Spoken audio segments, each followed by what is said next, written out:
ನಮಸ್ಕಾರ. ನಾನು ಪವಿತ್ರ ಭಾಗವತ್. ಮಿಸೆಸ್ ಭಾಗವತ್ ಚಾನಲ್‌ಗೆ ನಿಮ್ಮೆಲ್ಲರಿಗೂ ಪ್ರೀತಿಯ ಸ್ವಾಗತ. ಇವತ್ತಿನ ವಿಡಿಯೋದಲ್ಲಿ ಒಂದು ಸ್ನ್ಯಾಕ್ಸಿಗೆ ಅಥವಾ ಬೆಳಗಿನ ತಿಂಡಿಗೆ ಒಂದು ಸಿಂಪಲ್ ಆಗಿ ಮಾಡುವಂತಹ ಪೇಪರ್ ಅವಲಕ್ಕಿ ರೆಸಿಪಿಯನ್ನ ಶೇರ್ ಮಾಡ್ತಾ ಇದ್ದೇನೆ.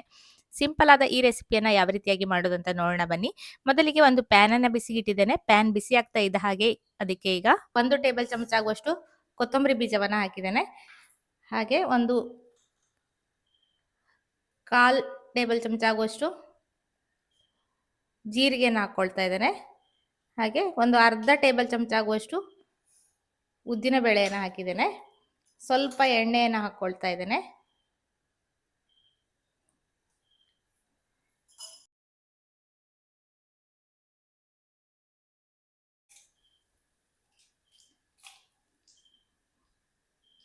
ಒಣಮೆಣಸು ಒಂದು 3 ಹಾಕಿದ್ದೇನೆ.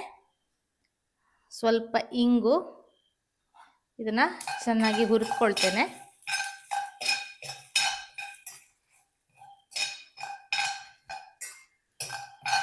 ಸ್ವಲ್ಪ ಉದ್ದಿನ ಬೇಳೆ ಎಲ್ಲ ಬಣ್ಣ ಬದಲಾಗಿದೆ. ಕೊತ್ತಂಬರಿ ಜೀರಿಗೆ ಎಲ್ಲ ಚೆನ್ನಾಗಿ ಪರಿಮಳ ಬರ್ತಾ ಇದೆ. ಕೊನೆಯಲ್ಲಿ ಸ್ವಲ್ಪ ಕರಿಬೇವಿನ ಸೊಪ್ಪು ಸ್ವಲ್ಪ ಜಾಸ್ತಿನೇ ಹಾಕೊಳ್ಳಿ, ಆರೋಗ್ಯಕ್ಕೂ ಒಳ್ಳೆಯದು, ರುಚಿನೂ ಚೆನ್ನಾಗಿ ಬರ್ತದೆ. ಒಮ್ಮೆ ಇದನ್ನು ಹುರಿದು ಉರಿಯನ್ನು ಆಫ್ ಮಾಡಿ ತಣ್ಣಗಾಗಲಿಕ್ಕೆ ಬಿಟ್ಕೊಳ್ತೇನೆ. ಈಗ ಒಂದು ಮಿಕ್ಸಿ ಜಾರಲ್ಲಿ ರುಚಿಗೆ ಬೇಕಾಗುವಷ್ಟು ಉಪ್ಪನ್ನು ಹಾಕ್ಕೊಳ್ತಾ ಇದ್ದೇನೆ. ಹಾಗೆ 1-2 ಟೇಬಲ್ ಚಮಚ ಆಗುವಷ್ಟು ಬೆಲ್ಲವನ್ನು ಹಾಕಿದ್ದೇನೆ. 1 ಕಪ್ ಆಗುವಷ್ಟು ಹಸಿ ಕಾಯಿ ತುರಿಯನ್ನು ಹಾಕ್ಕೊಳ್ತಾ ಇದ್ದೇನೆ. ಮತ್ತೆ ಈಗಾಗಲೇ ಹುರಿದು ತಣ್ಣಗಾಗಿರುವ ಈ ಮಸಾಲೆಯನ್ನು ಕೂಡ ಇದಕ್ಕೆ ಹಾಕ್ಕೊಳ್ತಾ ಇದ್ದೇನೆ.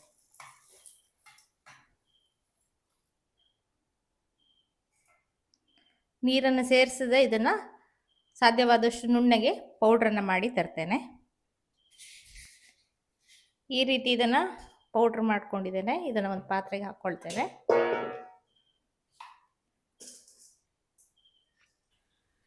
ಅದನ್ನು ತೆಗೆದು ಪಕ್ಕಕ್ಕಿಟ್ಟು ಪುನಃ ಅದೇ ಪ್ಯಾನನ್ನು ಬಿಸಿಗಿಟ್ಟಿದ್ದೇನೆ. ಈಗ ಇದಕ್ಕೆ ಒಂದು ಒಗ್ಗರಣೆಯನ್ನು ಮಾಡಲಿಕ್ಕೆ 1-2 ಟೇಬಲ್ ಚಮಚ ಆಗುವಷ್ಟು ಎಣ್ಣೆಯನ್ನು ಹಾಕ್ಕೊಳ್ತಾ ಇದ್ದೇನೆ.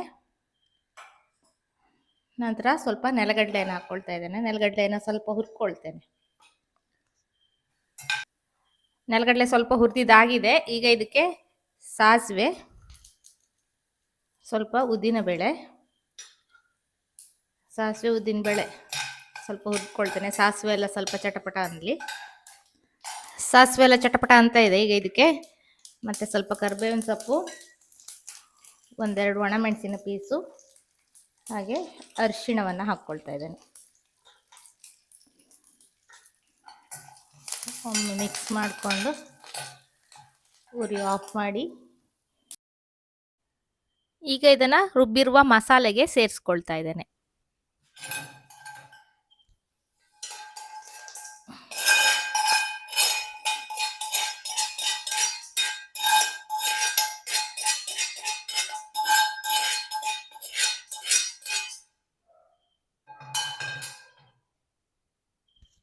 ಈಗ ಇದಕ್ಕೆ ಲಿಂಬೆಹಣ್ಣಿನ ರಸವನ್ನು ಹಿಂಡ್ಕೊಳ್ತಾ ಇದ್ದೇನೆ.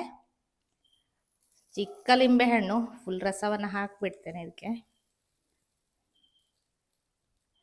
ನಮ್ಮಲ್ಲಿ 20 ರೂಪಾಯಿಗೆ 4 ಲಿಂಬೆಹಣ್ಣು, ಇಷ್ಟೇ ಸಣ್ಣ ಸೈಜಿದ್ದು ಲಿಂಬೆಹಣ್ಣು 20 ರೂಪಾಯಿಗೆ 4 ಹಣ್ಣನ್ನು ಕೊಡ್ತಾರೆ. ನಿಮ್ಮೂರಲ್ಲಿ ಲಿಂಬೆಹಣ್ಣಿನ ದರ ಹೇಗಿದೆ ಅಂತ ಕಮೆಂಟ್ ಮಾಡಿ ತಿಳಿಸಿ.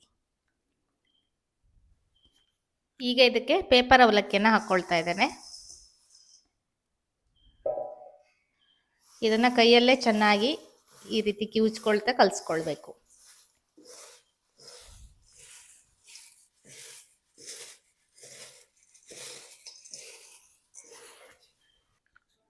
ಚೆನ್ನಾಗಿ ಮಿಕ್ಸ್ ಮಾಡ್ಕೊಂಡಿದ್ದೇನೆ. ಈಗ ಕೊನೆಯಲ್ಲಿ ಸ್ವಲ್ಪ ಕೊತ್ತಂಬರಿ ಸೊಪ್ಪನ್ನು ಹಾಕ್ಕೊಳ್ತಾ ಇದ್ದೇನೆ. ಹಾಗೆ ಒಂದು ಅರ್ಧ ಟೀ ಚಮಚ ಆಗುವಷ್ಟು ಸಕ್ಕರೆ, ಇದು ಆಪ್ಷನಲ್. ಕೆಲವೊಬ್ಬರಿಗೆ ಮಧ್ಯ ಮಧ್ಯ ಬಾಯಿಗೆ ಈ ರೀತಿ ಸಕ್ಕರೆ ಹಾಕ್ಕೊಂಡು ಮಧ್ಯೆ ಸಿಗ್ತಾ ಇದ್ರೆ ಚೆನ್ನಾಗಾಗ್ತದೆ ತಿನ್ನಲಿಕ್ಕೆ ಅಂತ ಇಷ್ಟ ಆಗ್ತದೆ ಕೆಲವೊಬ್ಬರಿಗೆ. ನಿಮಗೆ ಇಷ್ಟ ಇದ್ರೆ ಹಾಕ್ಕೊಳ್ಳಿ, ಬೇಡ ಅಂದರೆ ಸ್ಕಿಪ್ ಕೂಡ ಮಾಡ್ಬೋದು. ಚೆನ್ನಾಗಿ ಒಮ್ಮೆ ಮಿಕ್ಸ್ ಮಾಡಿಕೊಂಡ್ರೆ ರುಚಿಯಾದ ದಿಢೀರಾಗಿ ಮಾಡುವಂತಹ ಒಂದು ಅವಲಕ್ಕಿ ರೆಡಿ. ತುಂಬಾ ಚೆನ್ನಾಗಾಗ್ತದೆ ಈ ರೆಸಿಪಿ, ಖಂಡಿತ ಟ್ರೈ ಮಾಡಿ. ರುಚಿಯಾದ ಅವಲಕ್ಕಿಯನ್ನ ಸರ್ವ್ ಮಾಡ್ತಾ ಇದ್ದೇನೆ. ಇವತ್ತಿನ ಈ ರೆಸಿಪಿ ನಿಮಗೆ ಇಷ್ಟ ಆಗಿದ್ರೆ ಖಂಡಿತ ಒಂದು ಲೈಕ್ ಮಾಡಿ, ಶೇರ್ ಮಾಡಿ, ಅನಿಸಿಕೆಯನ್ನ ಕಮೆಂಟ್ ಅಲ್ಲಿ ತಿಳಿಸಿ. ಹಾಗೆ ಚಾನಲ್ ಅನ್ನ ಸಬ್ಸ್ಕ್ರೈಬ್ ಮಾಡ್ಕೊಂಡು ಸಪೋರ್ಟ್ ಮಾಡಿ ಅಂತ ಕೇಳ್ಕೊಳ್ತೇನೆ. ಇದೇ ರೀತಿ ಇನ್ನೂ ಹೆಚ್ಚಿನ ರೆಸಿಪಿಗಳೊಂದಿಗೆ ಬರ್ತಾ ಇರ್ತೇನೆ. ಮತ್ತೊಂದು ವಿಡಿಯೋದಲ್ಲಿ ಸಿಗ್ತೇನೆ. ಅಲ್ಲಿಯವರೆಗೂ ನಮಸ್ಕಾರ.